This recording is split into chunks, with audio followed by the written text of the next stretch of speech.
નમસ્કાર મિત્રો, સ્વાગત છે આપ સૌનું જીઆર ચેનલમાં। ચાલો નજર કરીએ ગુજરાતના બધા 34 જિલ્લાની નાની મોટી ખબર।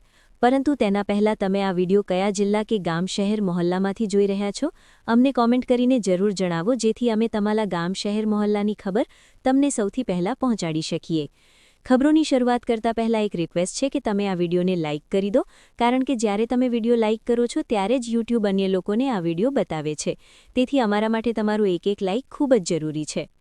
સુરતમાં પ્રદીપ ગુરુ સામે પાખંડ અને ઠગાઈનો એક વધુ ગંભીર આરોપ સામે આવ્યો છે। પાટીદાર નેતા મહેશ વાઘાણીએ દાવો કર્યો છે કે પ્રદીપે યોગી ચોક વિસ્તારમાં મહિલાઓ પાસેથી આશ્રમ નિર્માણના નામે વિવિધ સતી પ્રથાઓ રચી દાન એકત્ર કર્યું હતું। મહેશ વાઘાણીના જણાવ્યા અનુસાર આ રીતે એકત્ર કરાયેલો પૈસો આશ્રમના નિર્માણમાં ઉપયોગમાં લેવાયો હતો। નોંધનીય છે કે મહેશ વાઘાણી અને તેમના જૂથે અગાઉ પણ પ્રદીપ સામે અવાજ ઉઠાવ્યો હતો। સુરતના ગોદાદરા વિસ્તારમાં એક મની એક્સચેન્જ પર હુમલો કરવાનો પ્રયાસ કરવાના આરોપમાં 7 લોકોને ઝડપી લેવામાં આવ્યા છે। પોલીસે પૈસા લેવા નીકળેલા લોકો પર તવાઈ લગાવી। લોહિયાર રમત શરૂ થાય તે પહેલાં જ આ દુસ્સાહસી લોકોને પકડી લેવામાં આવ્યા। પોલીસ સાદા કપડામાં આવી અને આરોપીઓને ઝડપી લીધા। આ લોકો 10,000 રૂપિયા લેવા માટે હથિયારો લઈને નીકળ્યા હતા। બાઇક પર ભાગવાનો પ્રયાસ કરી રહેલા એક વ્યક્તિને પોલીસે ટક્કર મારીને નીચે પાડી દીધો। અમદાવાદ શહેરમાં એક વધુ શરમજનક ઘટના સામે આવી છે। કૃષ્ણનગર વિસ્તારમાં એક સાવકા પિતાએ પોતાની સાવકી દીકરી સાથે બળાત્કાર કરવાનો પ્રયાસ કર્યો। શનિવારે આરોપીની રજા હોવાથી બપોરના ભોજન પછી તે તેની પત્ની અને 2 બાળકો બેડરૂમમાં હતા। આ દરમિયાન પત્ની ઘરની ગેલેરીમાં કપડાં સૂકવી રહી હતી ત્યારે અચાનક તેને બાળકીની ચીસ સંભળાઈ અને તે દોડી બેડરૂમમાં ગઈ। ત્યાં તેણે પોતાના પતિને પોતાની દીકરી સાથે આપત્તિજનક સ્થિતિમાં જોયો અને જાણવા મળ્યું કે તે તેના સાથે બળાત્કાર કરવાનો પ્રયાસ કરી રહ્યો હતો। પત્નીએ પોતાની દીકરીને બચાવી અને પોલીસને જાણ કરી। ત્યારબાદ પોલીસે આરોપીની ધરપકડ કરી લીધી। કતારમાં એક હેલિકોપ્ટર સમુદ્રમાં પડી ગયું। આ અકસ્માતમાં સવાર 6 લોકોના મોત થયા છે। એક લાપતા વ્યક્તિની શોધ ચાલુ છે। જણાવવામાં આવી રહ્યું છે કે ટેકનિકલ ખામીના કારણે હેલિકોપ્ટર સમુદ્રમાં પડી ગયું। ખેડા લસુંદરાની પટેલ દીકરીના રબારી યુવક સાથેના પ્રેમ વિવાહને લઈને વિવાદ દિવસે દિવસે વધી રહ્યો છે। અમદાવાદમાં પાટીદાર સંઘના સંયોજકે દીકરીની માતા સાથે મુલાકાત કરી। પાટીદાર નેતાઓએ આ સમગ્ર મામલે રબારી સમુદાય પર ગંભીર આરોપો લગાવ્યા છે। તેમણે દીકરી પર છેતરપિંડીનો આરોપ મૂક્યો છે। ખુલાસો થયો છે કે પાટીદાર યુવતી 18 વર્ષની છે, જ્યારે રબારી યુવક 32 વર્ષનો છે। દિનેશ બંભાણિયાનો આરોપ છે કે દીકરીને જબરદસ્તી લગ્ન માટે મજબૂર કરવામાં આવી હતી। ગોવાના વાઘાટોર બીચ પર એક ફોર્ચ્યુનર કાર ફસાઈ ગઈ। ગુજરાતથી પસાર થઈ રહેલી એક કાર બીચ પર રેતમાં ફસાઈ ગઈ। સમુદ્રમાં ફસાઈ ગયેલી આ કારનો વિડિયો વાયરલ થયો છે। ઘણી વખત પ્રવાસીઓ નિયમોનું ઉલ્લંઘન કરીને ફોટોશૂટ માટે કારને બીચ પર લઈ જાય છે। પોતાના સંબોધનમાં પ્રધાનમંત્રી મોદીએ કહ્યું, હું પશ્ચિમ એશિયામાં ચાલી રહેલા સંઘર્ષ અને ભારત પર તેના પ્રભાવ અંગે ચર્ચા કરવા માટે આ સભામાં આવ્યો છું। ત્યાંની સ્થિતિ હાલમાં ચિંતાજનક છે। જયશંકરજીએ સભાને મહત્વપૂર્ણ માહિતી આપી છે। આ સંકટ 3 અઠવાડિયાથી વધુ સમયથી ચાલી રહ્યું છે। લોકોનું જીવન ભારે રીતે પ્રભાવિત થઈ રહ્યું છે। આખી દુનિયા તમામ પક્ષોને આ મુદ્દાને વહેલી તકે ઉકેલવા માટે અપીલ કરી રહી છે।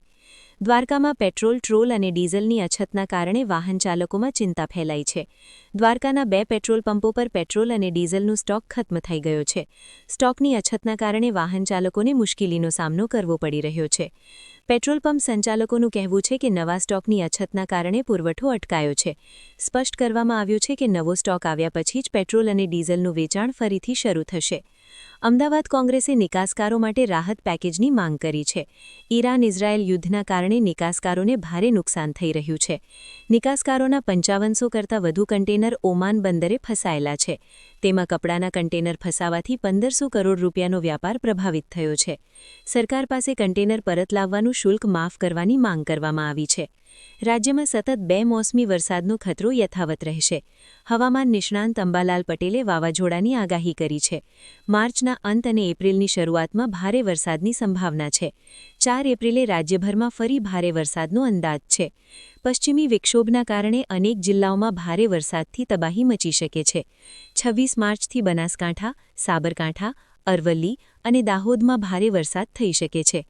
કચ્છ, અમરેલી, રાજકોટ અને ભાવનગરમાં પણ વરસાદની શક્યતા છે। પોરબંદર અને દ્વારકામાં પણ બેમોસમી વરસાદ પડી શકે છે। દારૂના તસ્કરો દર વખત દારૂની તસ્કરી માટે નવા હથકંડા અપનાવે છે। આ વખતે સુરતમાં તરબૂચની આડમાં દારૂની તસ્કરી કરતા એક તસ્કરને ઝડપી લેવામાં આવ્યો છે। પુણેના તાંગારૂ સર્કલ નજીકથી મોટી માત્રામાં દારૂ જપ્ત કરવામાં આવ્યો છે. તરબૂચની આડમાં દારૂના ડબ્બા છુપાવવામાં આવ્યા હતા. માહિતીના આધારે ક્રાઇમ બ્રાન્ચે દારૂથી ભરેલો એક ટેમ્પો જપ્ત કર્યો છે. પોલીસે 8.8 લાખ રૂપિયાનો માલ જપ્ત કર્યો છે. પોલીસે એક આરોપીની ધરપકડ રવિવાર રાતે આસામના સોનિતપુર જિલ્લામાં એક એમ્બ્યુલન્સની ટ્રક સાથે ટક્કર થતાં 6 લોકોના મોત થયા અને 2 લોકો ઘાયલ થયા. સોનિતપુરના વરિષ્ઠ પોલીસ અધિક્ષક બરુણ પુરકાઈ અસ્થાએ જણાવ્યું કે એમ્બ્યુલન્સ એક દર્દી અને તેના પરિવારજનોને તેજપુર મેડિકલ કોલેજ અને હોસ્પિટલ લઈ જઈ રહી હતી ત્યારે ઢેકી આજુલી પોલીસ સ્ટેશન વિસ્તાર હેઠળ રાષ્ટ્રીય રાજમાર્ગ 115 પર આ અકસ્માત થયો. પોતાના સંબોધનમાં પ્રધાનમંત્રી મોદીએ કહ્યું, હું પશ્ચિમ એશિયામાં ચાલી રહેલા સંઘર્ષ અને ભારત પર તેના પ્રભાવ અંગે ચર્ચા કરવા માટે આ સભામાં આવ્યો છું. ત્યાંની સ્થિતિ હાલમાં ચિંતાજનક છે. જયશંકરજીએ સભાને મહત્વપૂર્ણ માહિતી આપી છે. આ સંકટ 3 અઠવાડિયાથી વધુ સમયથી ચાલી રહ્યું છે. લોકોનું જીવન ભારે રીતે પ્રભાવિત થઈ રહ્યું છે. આખી દુનિયા તમામ પક્ષોને આ મુદ્દાને વહેલી તકે ઉકેલવા માટે અપીલ કરી રહી છે. પ્રધાનમંત્રી મોદીએ લોકસભાને સંબોધન કર્યું. તેમણે પશ્ચિમ એશિયામાં ચાલી રહેલા સંઘર્ષ અને ભારત પર તેના સંભવિત પ્રભાવ અંગે ભારતની ભૂમિકા સ્પષ્ટ કરી. પ્રધાનમંત્રીએ કહ્યું કે મિડલ ઇસ્ટમાં ચાલી રહેલી જંગના કારણે દુનિયાની અર્થવ્યવસ્થા પ્રભાવિત થઈ છે. જામનગરના ખંભાળિયા હાઇવે પર મોડી રાતે ગોળીબારી અને હુમલાની એક ગંભીર ઘટના સામે આવી છે. વસઈ ગામ નજીક થયેલી આ ઘટનામાં અસલમ ખિલજીના ભત્રીજા પર હુમલો થયો. માહિતી અનુસાર હુમલાખોરો એક થાર સહિત 3 કારોમાં આવ્યા હતા અને કથિત રીતે 3 રાઉન્ડ ફાયરિંગ કર્યું હતું. હુમલાખોરોએ ફરિયાદીના ભત્રીજા પર હથોડા અને પાઇપથી હુમલો કર્યો, જેના કારણે તેના હાથ અને પગ તૂટી ગયા. ત્રણેયનું હાલમાં હોસ્પિટલમાં સારવાર ચાલી રહી છે. અમદાવાદમાં કેટલાક વિસ્તારોમાં પેટ્રોલની અછતના કારણે વાહન ચાલકોને મુશ્કેલીનો સામનો કરવો પડી રહ્યો છે. માનવ મંદિર નજીકના પેટ્રોલ પંપ પર પેટ્રોલ ભરાવવા આવેલા લોકો નિરાશ થયા, કારણ કે ત્યાં પેટ્રોલ સંપૂર્ણ રીતે ખત્મ થઈ ગયું હતું. મેમનગર ગામ વામ વિસ્તારમાં આવેલા પેટ્રોલ પંપ પર પણ પેટ્રોલ ન મળતાથી લોકોને ભારે મુશ્કેલી પડી રહી છે. માહિતી અનુસાર શહેરમાં આજે સવારથી જ પેટ્રોલની અછત છે અને શુક્રવાર પછી જરૂરિયાત મુજબ સમયસર પેટ્રોલ ન પહોંચવાને કારણે પુરવઠો પ્રભાવિત થઈ રહ્યો છે, જેના કારણે સ્થિતિ વધુ ગંભીર બની રહી છે.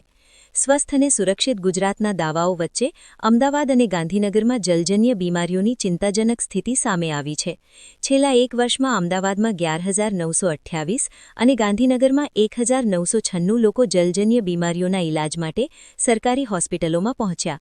તેમાં અમદાવાદમાં ડાયરિયા અને ઉલટીના 5,823 અને ગાંધીનગરમાં 1123 કેસ નોંધાયા, જ્યારે પીલિયા માટે અમદાવાદમાં 2,615 અને ગાંધીનગરમાં 208 દર્દીઓનો ઇલાજ કરવામાં આવ્યો.